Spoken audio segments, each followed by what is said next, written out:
ஆண்டவராக இயேசு கிறிஸ்துவின் நாமத்தில் என் அன்பின் வாழ்த்துக்கள். இந்த காலை தியானத்திற்காக நாம் தெரிந்து கொண்ட வேத வசனம் ஏசாயா தீர்க்கதரிசன புஸ்தகம் 48 அதிகாரம் 10 வசனம். இதோ உன்னை புடமிட்டேன், ஆனாலும் வெள்ளியை போலல்ல, உபத்திரவத்தின் குகையிலே உன்னை தெரிந்து கொண்டேன். இதோ உன்னை புடமிட்டேன், வெள்ளியை போலல்ல, உபத்திரவத்தின் குகையில் உன்னை தெரிந்து கொண்டேன். ஆண்டவருடைய பரிசுத்தமுள்ள நாமம் மகிமைப்படுவதாக. நம்முடைய தேவனாகி கர்த்தர் நம்மை மீட்டெடுத்து தெரிந்து கொள்ளும் பொழுது நம்முடைய வாழ்க்கை ஒரு மேன்மையான இடத்திலிருந்து அவர் தெரிந்து கொள்ளவில்லை. மாறாக அவர் நம்மை தெரிந்தெடுக்கிற இடம் உபத்திரவத்தின் குகை. வேதம் சொல்லுகிறது, வெள்ளியை போலல்ல, புடமிடுகிறது வெள்ளியை 7 முறை புடமிட்டு பின்பு சுத்த வெள்ளி கிடைக்கும். அப்படி அல்ல. நான் உன்னை உபத்திரவத்தின் குகையில் நான் உன்னை தெரிந்து கொண்டேன். அப்படின்னா என்ன? நம்முடைய வாழ்க்கையில் வருகிற போராட்டங்கள் அனைத்தும் அவருக்கு தெரியும். அவர் அதன் ஊடாக நாம் கடந்து வரும் பொழுது அவர் நம்மோடு கூட இருந்து நம்முடைய கரத்தை பிடித்து அந்த உபத்திரவத்தை தாண்ட பண்ணுகிற கர்த்தர் நமக்கு உதவி செய்கிறவராக இருக்கிறார். நீங்க வேதத்தில் கவனமாய் வாசித்து பார்த்தால் தாவீதை குறித்து ஒரு சம்பவம் சொல்லப்பட்டிருக்கும்.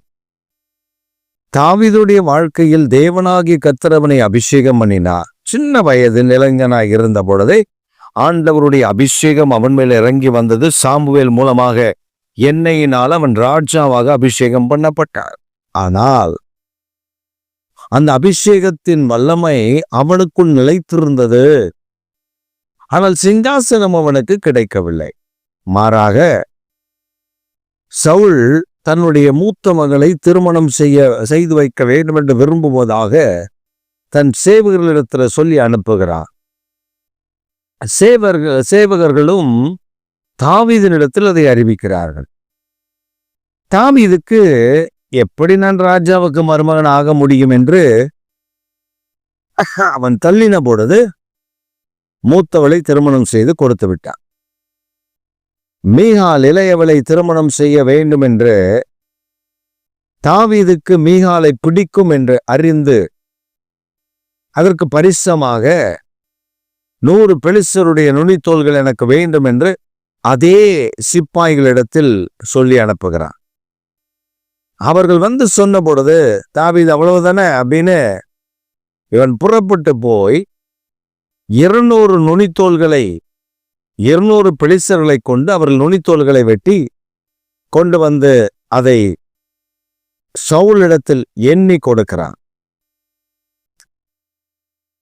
சவுலுக்கு பெரிய ஆச்சரியம். இவனை எப்படியாவது பெலிஸ்தரிடத்தில் கொன்றுவிட வேண்டும், அவனை அனுப்பி அவங்க சாகடிக்க வேண்டும் என்று அவன் விரும்பினான். கர்த்தர் அவனோடு கூட இருந்தான். பல உபத்திரவங்கள், பல பாடுகள். அவனை கர்த்தர் தாவீதை தெரிந்து கொண்டார். தெரிந்து கொண்டு எங்கே தெரிந்து கொண்டார் என்றால் வனாந்திரத்தில் தெரிந்து கொண்டார். உபத்திரவத்தின் பாதையில் தெரிந்து கொண்டார். அவனை கொல்லுவதற்கு சவுல் பல முறை முயல்கிறான். பல முறை தன்னுடைய ஆட்களுக்கு சொல்லி அவனுக்கு கண்ணி வைக்கிறான். ஆனால் கர்த்தர் அவனோடு கூட இருக்கிறார். நாட்கள் கடந்து செல்லுகிறது. அவன் சோர்வடையவில்லை. இதுதான் நமக்கு ஒரு பெரிய காரியம். நம்முடைய வாழ்க்கையில் நாம் சில நேரங்களில் உபத்திரவம் பாடுகள் வரும்பொழுது we just lose our heart and sit in a place. We never ever do our work for God. We never ever pray unto the Lord. We stop everything because of our tribulation. நமக்கு வருகிற உபத்திரவத்தை நாம் பார்த்து ஆண்டவருக்கு செலுத்த வேண்டிய ஜெபங்கள், ஊழியங்கள், காணிக்கைகள் எல்லாவற்றையும் நிறுத்திவிட்டு I am not interested to do this thing. ஆண்டவர் ஏன் நான் உண்மையாக இருந்தேன், ஆண்டவர் எனக்கு அதை அனுமதித்து விட்டார்.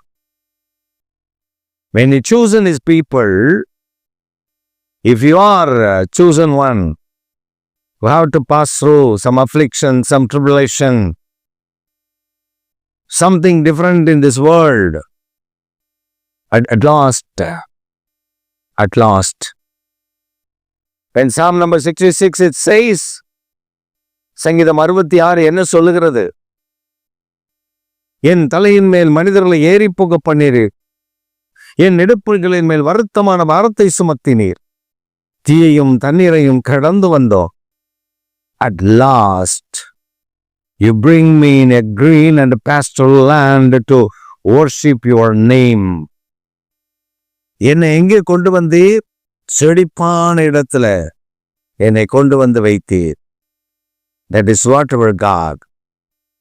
அதனால் அவன் தாவீது சொல்லுகிறான், 66ஆம் சங்கீதத்தை நீங்கள் வாசித்து பார்த்தால் அங்கே சொல்லப்பட்டிருக்கிறது, கர்த்தர் எனக்கு செய்ததை நான் உங்களுக்கு சொல்லுவேன். வாருங்கள், நினத்தையும் கொடுப்பையும் நான் அவருக்கு பண்ணின பொருத்தனைகளை நான் செலுத்துவேன்.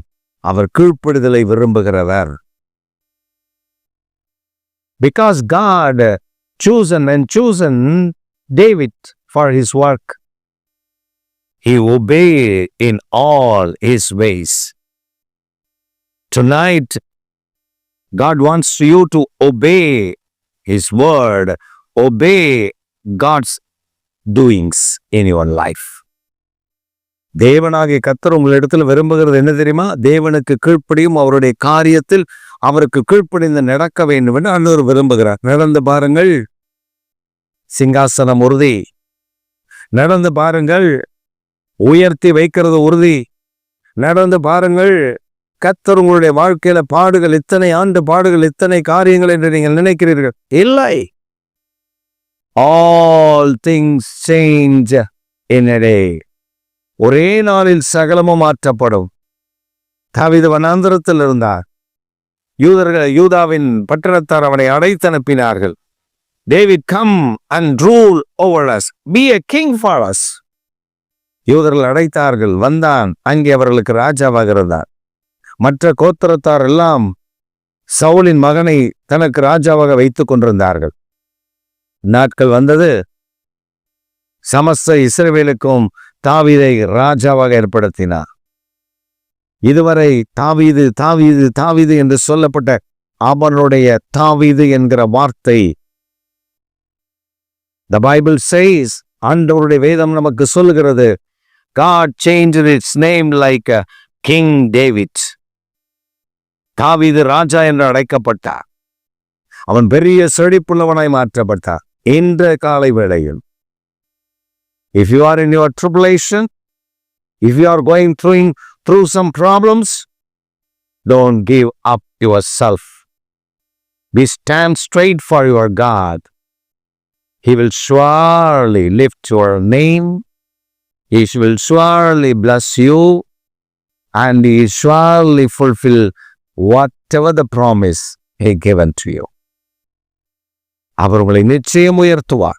கீழ்ப்படியுங்கள், காத்திருங்கள், அவசரப்படாதிருங்கள். உங்களை நிச்சயம் உயர்த்துவார். உங்களை நிச்சயம் ஆசீர்வதிப்பார். உங்களுக்கு தந்த வாக்குத்தத்தங்கள் அத்தனையும் நிறைவேற்றுவார். இந்த காலை வேளை அந்த காலை வேளையாய் மாறுவதாக. ஆமென், ஆமென்.